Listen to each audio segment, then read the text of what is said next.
Essa semana eu estava refletindo algumas coisas, né, na palavra e no Senhor, e eu lembro há muito tempo atrás que sempre que algumas pessoas tinham problemas em casa, principalmente problemas ligados a equipamentos eletrônicos, né, o pessoal costumava me chamar. Porque sempre tem alguém na família, no prédio, que é mais entendidinho de aqueles que fuçam mais em eletrônica.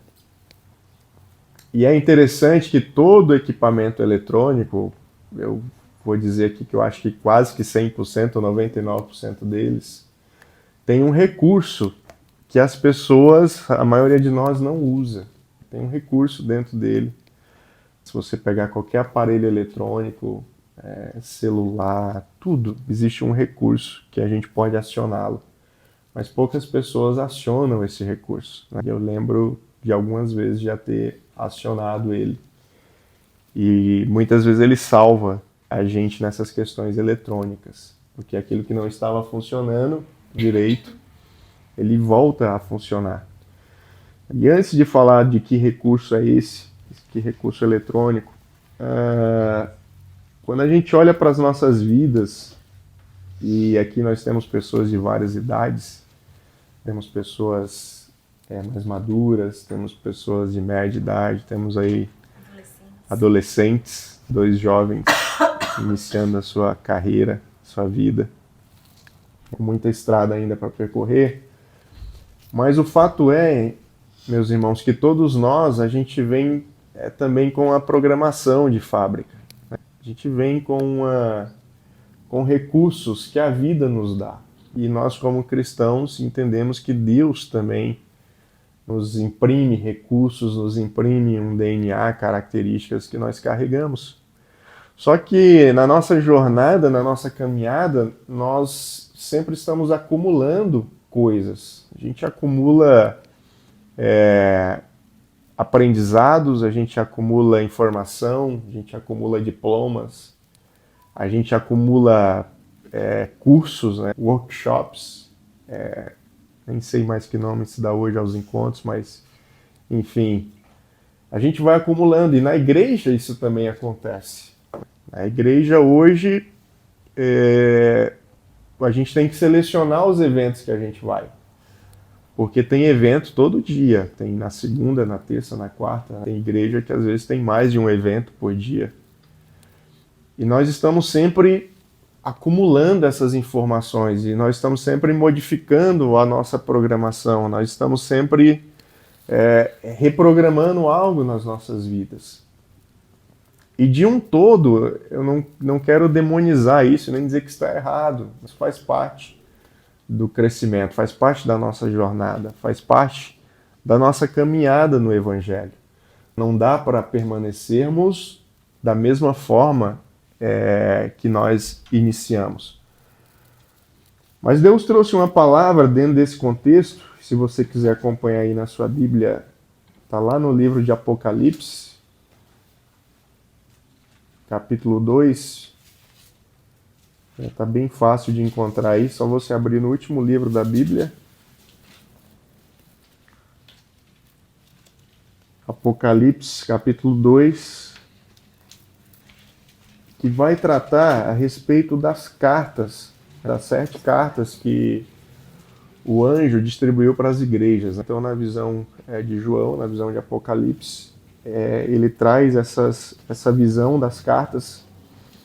E essa carta aqui, ela é uma das, talvez, mais importantes, ou a carta que é mais pregada ou divulgada. Mas o Senhor está nos levando essa noite a lê-la novamente, porque essa carta, ela não foi escrita apenas para a igreja de Éfeso. Essa carta ela foi escrita para mim e para você. Então ela está aqui endereçada com o meu e com o seu nome. E você já vai entender o porquê. Versículo 1, capítulo 2. Escreva essa carta ao anjo da igreja em Éfeso. Esta é a mensagem daquele que segura na mão direita as 7 estrelas, daquele que anda entre os 7 candelabros de ouro. Sei de tudo o que você faz. Vi o seu trabalho árduo e sua perseverança. E sei que não tolera os perversos. Examinou as pretensões dos que se dizem apóstolos, mas não o são, e descobriu que são mentirosos. Sofreu por meu nome com paciência sem desistir. E aí no versículo 4, o anjo começa a mudar aqui a linguagem. Na verdade, o anjo ele é só o mensageiro, o próprio Deus quem está falando com a igreja. E aí ele diz o seguinte: contudo, tenho contra você uma queixa. Você abandonou o amor que tinha no princípio. Veja até onde você caiu. Arrependa-se e volte a praticar as obras que no início praticava. Do contrário, virei até você e tirarei o seu candelabro do seu lugar entre as igrejas. Mas a isto a seu favor, você odeia as obras dos nicolaítas, como eu também odeio. Até aqui, irmãos. Vamos ler até aqui nesse primeiro momento. E é muito importante nós entendermos que dentro dessa mensagem, dentro dessa palavra, a primeira coisa que o anjo faz, o anjo que está anotando essa carta, ele diz que quem escreve, essa é a mensagem daquele que segura na mão direita as 7 estrelas, e daquele que anda entre os 7 candelabros de ouro. Essa passagem, ela se refere às 7 igrejas que existiam ali na Ásia Menor. E quem é esse que tem as estrelas na mão, as 7 estrelas na mão direita, e que anda entre os candelabros de ouro? Eu não sei se você já viu uma imagem de um candelabro, mas o candelabro, naquela época, ele é alimentado por um óleo. Então ele queima a partir de um óleo. E quando o anjo fala que essa é a mensagem daquele que segura na mão direita as 7 estrelas e está no meio dos candelabros, é aquele que derrama o óleo sobre a vida, sobre os candelabros, né? Sobre a vida das igrejas. E quem que derrama esse óleo? É o próprio Deus. Ele é o sumo sacerdote que derrama o óleo sobre as igrejas. Então hoje nós podemos queimar a essência de Cristo por causa do óleo que é derramado por Ele nas nossas vidas. E por que essa mensagem é importante? Porque lá no final, no versículo 6 ali, aliás, aqui no versículo 5, né, ele diz o seguinte: se a igreja não mudasse, do contrário, eu virei até vocês e tirarei o candelabro do seu lugar. O que Deus está falando? Olha, se vocês não mudarem de atitude, se vocês não mudarem, né, determinados hábitos, então vocês vão deixar de receber o óleo. Por quê? Porque vocês vão ser retirados do local de vocês. Então existe aqui uma palavra de Deus sobre a vida da igreja, sobre as nossas vidas, e é importante que você entenda que ela não é uma mensagem de maldição. O objetivo de Deus não é fazer com que a igreja e os candelabros aqui representados sejam retirados da sua presença. Pelo contrário, a palavra de Deus é para que nós possamos estar ao seu redor, recebendo da parte dele aquilo que nós precisamos. E quando nós lemos aqui os primeiros versículos aqui, lá no versículo 2, o que Deus fala a respeito da igreja? Olha, eu sei de tudo o que você faz. Eu vi o seu trabalho árduo e a sua perseverança. Algumas versões, irmãos, vão trazer aí a palavra labor. Todo mundo sabe o que é labor, né? Labor é trabalho. Só que labor, diferente da palavra trabalho, se você vai olhar ali o significado dessa palavra no grego, labor significa o trabalho árduo. Não é aquele trabalho Nutella que a gente tem hoje em dia, igual o meu. Meu trabalho é Nutella, eu fico de frente ao computador em casa. Não é um trabalho árduo. Mas aqui ele está falando o quê? Eu reconheço o trabalho árduo de vocês. Né? Ou seja, aquele trabalho que é pesado, aquele trabalho que você fala assim, poxa, eu estou cansado de fazer isso, mas eu estou fazendo porque eu tenho que fazer. Então essa era a igreja de Éfeso, era uma igreja que ela caminhava, que ela trabalhava apesar da dureza do trabalho, apesar das críticas, apesar dos confrontos, apesar do vento contrário, apesar das intempéries da vida. Então era uma igreja que arduamente se dedicava à obra de Deus. E a primeira coisa que o Espírito Santo está falando aqui ao seu coração e ao meu coração é que Deus tem visto as coisas que você tem feito. O Senhor tem visto o seu trabalho árduo.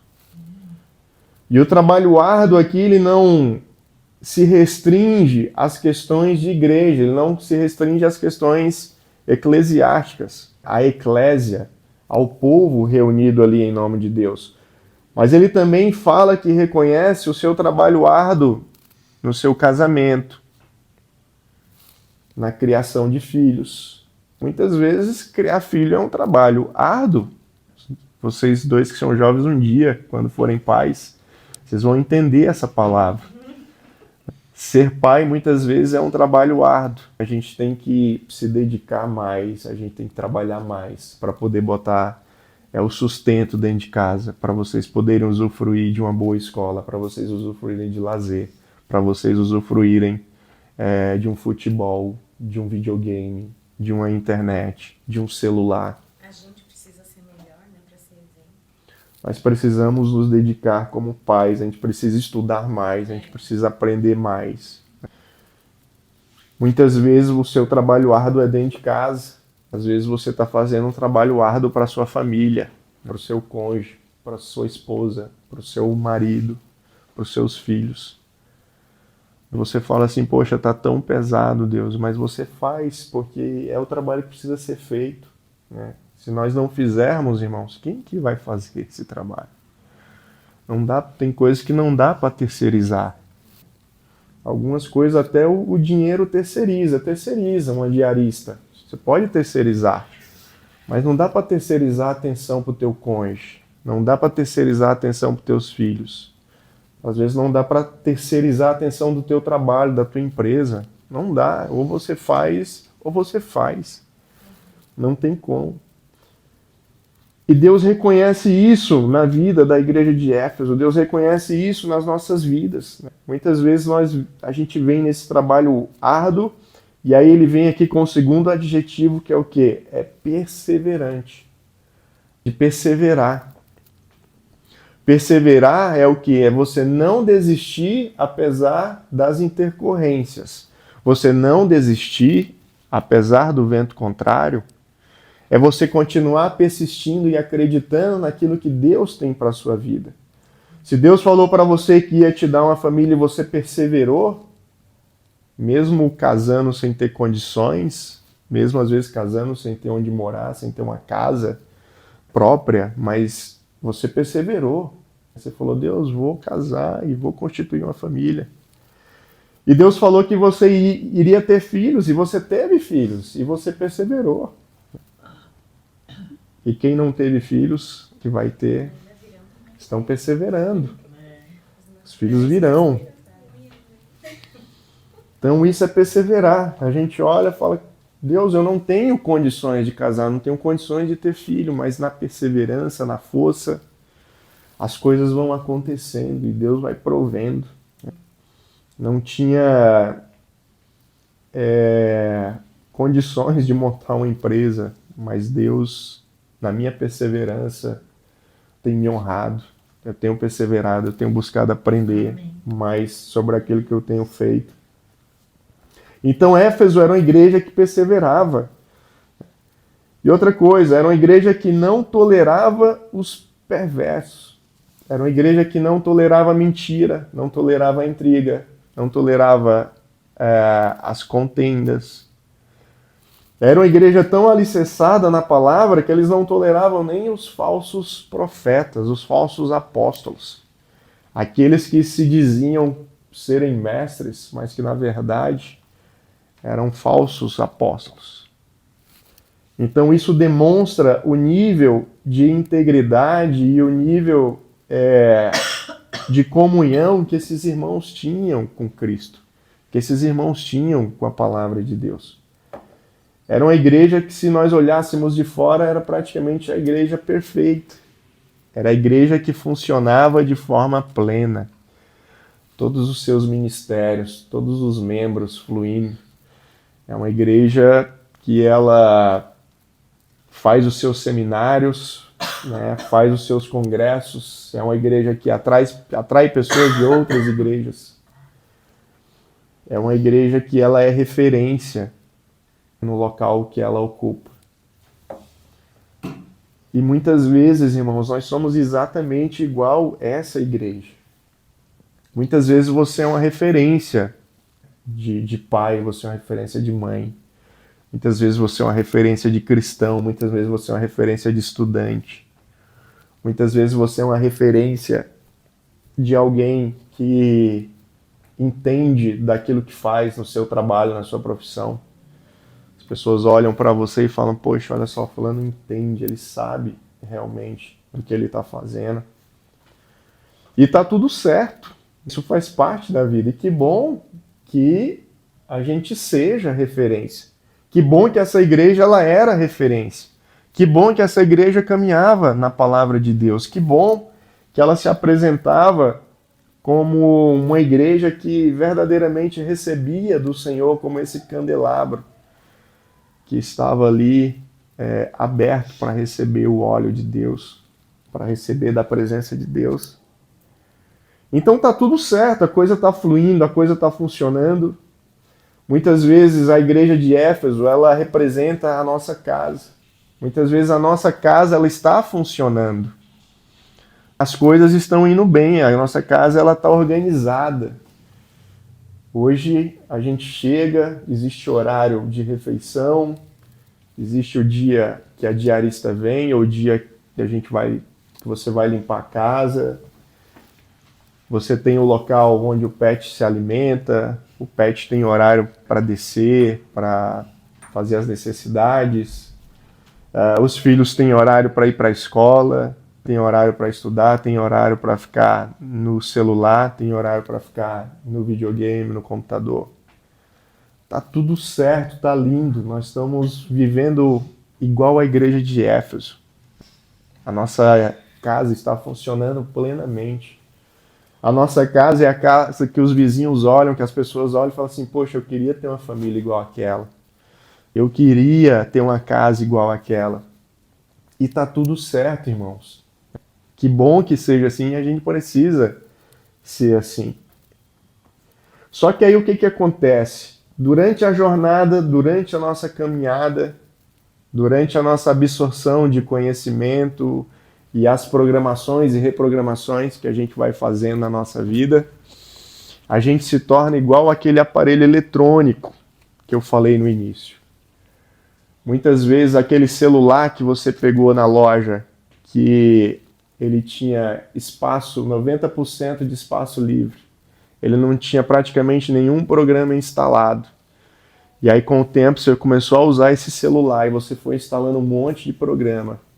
E aí você foi ocupando a memória dele, ao ponto de esse celular, cara, ser o celular perfeito. Ele tá lá com todos os programas que você precisa. Você tem programas lá que vão auxiliar a você organizar sua vida, sua agenda, seu trabalho, sua vida familiar, sua vida espiritual. Eu não sei se você sabe, mas o seu celular ele tem o aplicativo da Bíblia. Você tem um aplicativo da Bíblia no seu celular. Só que aí esse celular que está fluindo, que está completo, esse celular ele começa a dar falha. Ele começa a engasgar, parece que ele já não está mais processando direito algumas coisas. Ou parece que ele já não está funcionando da mesma maneira que ele funcionava lá atrás. Talvez seja o seu computador, talvez seja o seu aparelho, sei lá, eletrônico que você tem na sua casa. Ele já não está funcionando mais. E aí, irmãos, lembra lá no início que eu falei que existe um recurso no aparelho eletrônico que poucas pessoas usam? Esse recurso geralmente ele está escondido. Se você pegar, por exemplo, aqui tem um videogame atrás, né? Se a gente olhar aqui, dificilmente a gente vai ver esse recurso. Por quê? Porque geralmente ele fica escondido, ele fica embaixo, ele fica atrás. Ele é pequenininho. Você não consegue usar o seu dedo para acioná-lo. Você vai ter que pegar um grampo, você vai ter que pegar um clipe, vai ter que desdobrar esse clipe para você apertar num local chamado reset. Reset. Nós vamos precisar resetar esse aparelho. E o que é resetar o aparelho? Reset vem de uma palavra em inglês. É reset. Reset é de settings. O que é settings? Settings são configurações. Configurações de fábrica. Então, o resetting é você reconfigurar para as configurações de fábrica. É você restaurar para aquilo que foi estabelecido para funcionar de acordo com o fabricante. E aí, quando a palavra de Deus vem à igreja de Éfeso e vem às nossas vidas hoje, o que Deus está falando aqui no versículo 4 é o seguinte, cara. Vocês precisam dar um reset no sistema de vocês. Porque o sistema de vocês, ok, ele está funcionando, mas existe uma configuração aí que ela foi perdida. Que ela já não está mais funcionando como deveria funcionar. E aí ele fala, existe uma queixa contra vocês. Vocês abandonaram o amor que vocês tinham no princípio. Vocês têm todos os aplicativos instalados. Está tudo funcionando no teu aparelho de celular. Mas você perdeu o brilho que você tinha lá no início, quando você ganhou o seu aparelho. E para que você entenda melhor, irmão, essa mensagem, e para que ela faça sentido na sua vida, o Senhor está falando que o seu aparelho de celular, ele pode ser o seu casamento. Às vezes o seu casamento, o meu casamento, ele pode estar precisando de um reset. Ele está tudo, o casamento está funcionando, que é uma beleza. Está tudo redondinho, está tudo fluindo. Mas às vezes dentro do casamento nós perdemos o primeiro amor. Nós perdemos o brilho que tinha do primeiro contato. Ali onde você estabeleceu um vínculo com seu cônjuge, um vínculo de paixão, um vínculo de admiração. E pode ser que às vezes hoje as nossas vidas elas funcionem muito melhor. Mas o que Deus está falando aqui através dessa mensagem, dessa carta do anjo, é que a gente precisa resgatar aquilo que nos trouxe até aqui. E é interessante que nós chegamos até o livro de Apocalipse para Deus apontar para o início. Então, muitas vezes, quando a gente acha que está chegando no fim, o fim ele está apontando para o início. O evangelho, irmãos, é voltar para o início. Foi o que Jesus falou para Nicodemos, olha, cara, você precisa nascer de novo. O que Jesus falou? Você precisa restartar coisas na sua vida. Porque a programação que hoje está aí em você, ele não funciona mais. Então você precisa restartar. Você precisa liberar aí um novo espaço. Você precisa começar a implementar novos programas a partir do prisma do evangelho, a partir do prisma do amor. Porque isso aqui é o que sustenta a base. O que sustenta é o amor, são as primeiras obras, não são as últimas obras. Nós temos falado isso aqui, irmãos, algumas vezes, né? Na verdade, Deus tem falado para nós. O que sustenta esse prédio não é o último andar. O que sustenta esse prédio é o que está debaixo da terra. Não é nem a sala térrea. O que sustenta é aquilo que foi formado primeiro.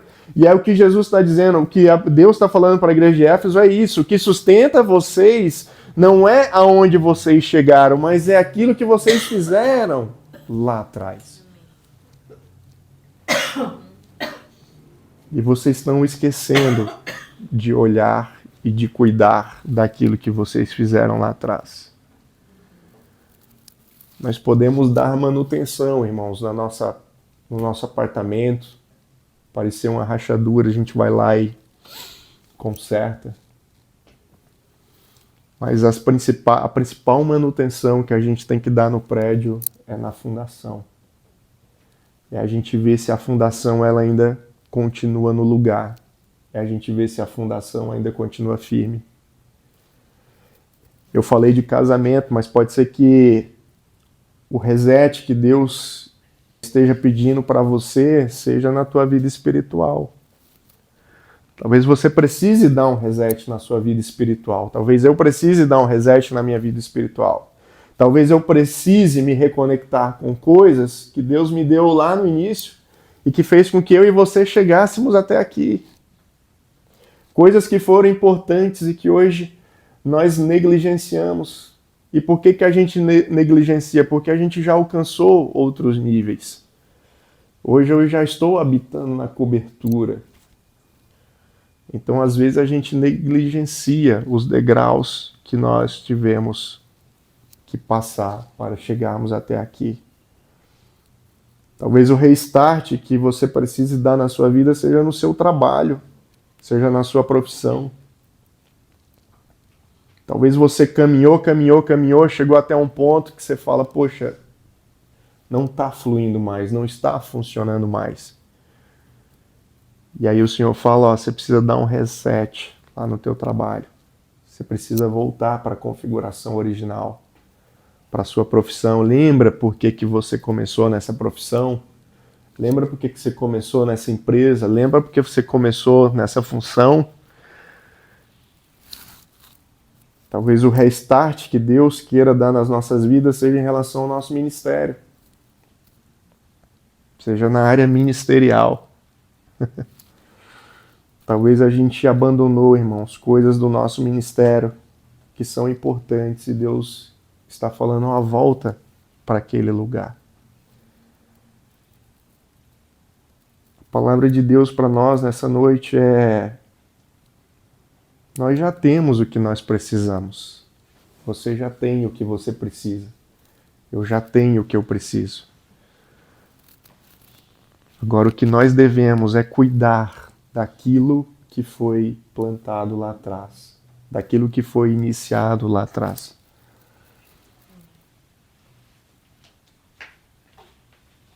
Arrependa-se e volte a praticar as obras que no início praticava. Do contrário, virei até vocês e tirarei o candelabro do seu lugar entre as igrejas. E se você ainda tem dúvidas a respeito dessa palavra, né, você fala assim, poxa, o aparelhinho a gente reseta apertando lá com clips. O celular ele tem alguns códigos, né? No iPhone você aperta lá alguns códigos e ele reinicia. Ou você vai lá nas configurações e volta para as configurações de fábrica.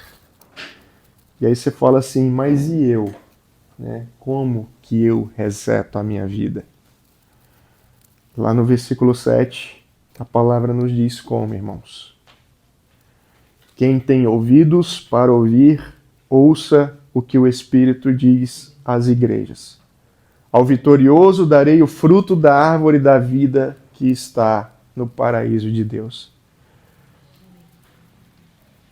Então nós resetamos a nossa vida, ou nós resetamos áreas da nossa vida quando nós ouvimos a voz de Deus. Portanto, não é a minha voz que você tem que escutar aqui essa noite, você tem que escutar a voz de Deus. O que Deus está falando ao teu coração que você precisa resetar? Talvez você precise resetar a tua relação com os pais.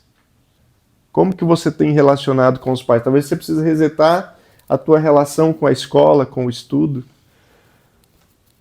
Então existem várias áreas na nossa vida que elas podem ser resetadas e o Senhor está falando aqui com cada um de nós. Áreas que precisam estar sendo resetadas. De um modo geral, irmãos, e para a gente caminhar aqui para o final. Deus ele está resetando a sua igreja. Se Se você tem percebido isso, Deus está resetando a sua igreja. Deus está pegando igrejas que caminharam e que hoje chegaram ao patamar de estrutura que seria comparado a uma igreja de Éfeso nos dias atuais, e Deus está resetando essas igrejas. Porque nós precisamos voltar para a essência, nós precisamos voltar para o primeiro amor, nós precisamos voltar para as primeiras obras. Deus tem resetado as nossas vidas quando nos tirou de onde nós estávamos e nos trouxe para cá, para estarmos reunidos dentro do nosso apartamento, junto com familiares, com amigos. Deus está resetando as nossas vidas. E se Deus está resetando, irmãos, é porque Ele quer nos mostrar aonde está aquilo que é mais importante. E aquilo que é mais importante, ele é invisível, né, aos olhos humanos, mas ele é visível aos olhos de Deus. Amém. Então que nós possamos tornar visível para Deus aquilo que é invisível. E que nós possamos tornar invisível para os homens aquilo que é visível aos olhos dele. O Senhor quer nos esconder no seu coração, o Senhor quer nos esconder no secreto. O Senhor quer esconder a sua vida nele. O Senhor quer te mostrar que aquilo que tem mais importante na sua vida está escondido, não está visível. Se você tem procurado coisas visíveis na sua vida, Deus está falando na noite de hoje. Procure aquilo que é invisível e você achará. Procure aquilo que está em Deus, aquilo que está em oculto, aquilo que está em secreto e você achará. Procure aquilo onde os homens não estão procurando. Se for necessário ir na contramão do mundo, vá. Mas é lá que você vai encontrar. É onde ninguém está procurando. Então, eu queria que você curvasse a sua cabeça nesse momento. Quero orar pela sua vida, meu irmão. Quero te abençoar em nome de Jesus, em cima dessa palavra. Para que ela possa entrar no seu coração, para que ela possa fazer sentido na sua vida. E para que o Espírito Santo fale com você. Você tem que ouvir a voz dele. Não é a minha voz, não é a voz de um terceiro, mas é a voz do próprio Deus falando ao teu coração daquilo que precisa ser restartado na noite de hoje. Senhor, meu Deus e meu Pai, nós queremos te agradecer pela tua palavra, queremos te agradecer pela mensagem. Queremos te agradecer, Pai, porque assim como o Senhor fez com a igreja de Éfeso, assim o Senhor faz com as nossas vidas. O Senhor cuida do nosso coração, o Senhor cuida do nosso secreto, o Senhor cuida daquilo que nós não conseguimos ver, Pai, que ninguém consegue enxergar, mas que o Senhor enxerga aquilo que está escondido dentro do nosso coração. Então, muito obrigado por cuidar das nossas vidas, muito obrigado, Senhor, por colocar uma cerca de proteção ao nosso redor, para que estejamos debaixo da tua santidade, Pai, debaixo da tua palavra. Senhor, em nome de Jesus, nós queremos te agradecer por tudo o que o Senhor já fez nas nossas vidas, por todo o alimento recebido, por todas as instruções, as correções. Te agradecemos, Pai, por cada palavra, por cada culto, por cada livro que nós lemos, por cada congresso que participamos, por cada retiro em que estivermos presentes, Pai. Queremos te agradecer por todo esse crescimento. Mas queremos também, Pai, te agradecer por o Senhor nos alertar que é necessário cuidar do fundamento. É necessário cuidar daquilo que nos trouxe até aqui. É preciso cuidar do nosso casamento na sua fundação. É preciso cuidar da nossa vida espiritual lá, Pai, na pedra fundamental. Nas palavras que foram lançadas sobre a nossa vida pelo Senhor. Palavras que nos sustentam até hoje. Sustentam a nossa vida espiritual, o nosso ministério. Sustentam a nossa vida com o Senhor, Pai. Que nós possamos retornar, Pai, aquilo que nos levou a termos os nossos filhos. a gerarmos a nossa prole.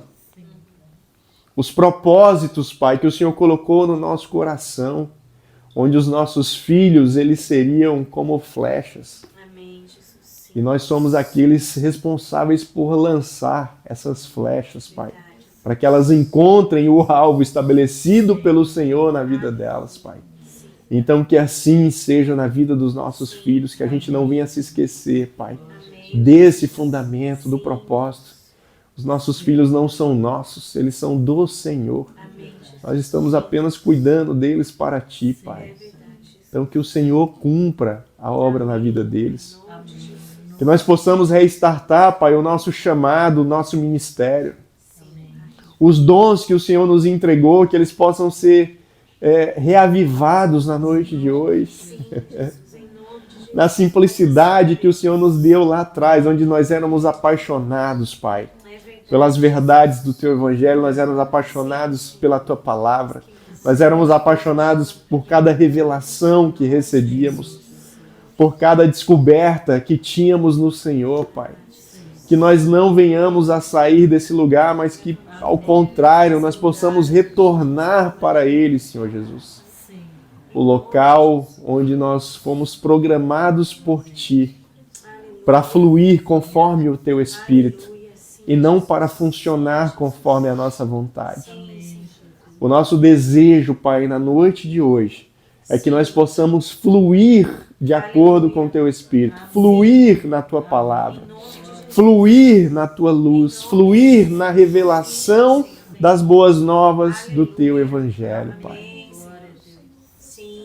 Nós não queremos ser vistos pelo mundo, Pai, apesar dele estar nos observando. Mas nós queremos ser vistos pelo Senhor. E assim como o apóstolo Paulo falou, Pai, de um dia podermos chegar diante de Ti e ouvirmos audivelmente que nós nos mantivermos no local secreto. Nós guardamos a fé, nós combatemos o bom combate, nós cumprimos aquilo que o Senhor estabeleceu para as nossas vidas, Pai. Esse é o nosso prêmio, esse é o nosso alvo. Não são os aplausos, não são o reconhecimento por aquilo que fazemos, pelas ferramentas que carregamos, ou pelos dons e talentos que possuímos, Pai. Mas o nosso alvo, nosso galardão será de ouvir do Senhor que conseguimos começar bem e terminarmos bem, Pai. Então que assim o Senhor faça na noite de hoje, que assim o Senhor cumpra e que o Senhor abençoe cada família aqui representada, Pai. Que não venha faltar nada na sua vida, que não venha faltar a Tua presença, a Tua palavra, o discernimento do Senhor, que não venha faltar a presença do Teu Espírito, Pai. Que seja uma constante, um abundante em nosso meio. Que possamos desfrutar a cada segundo, Pai, da Tua companhia, da Tua orientação e da sabedoria que o Senhor tem para derramar sobre as nossas vidas. E assim, Pai, nós oramos e Te agradecemos por essa mensagem, em nome de Jesus.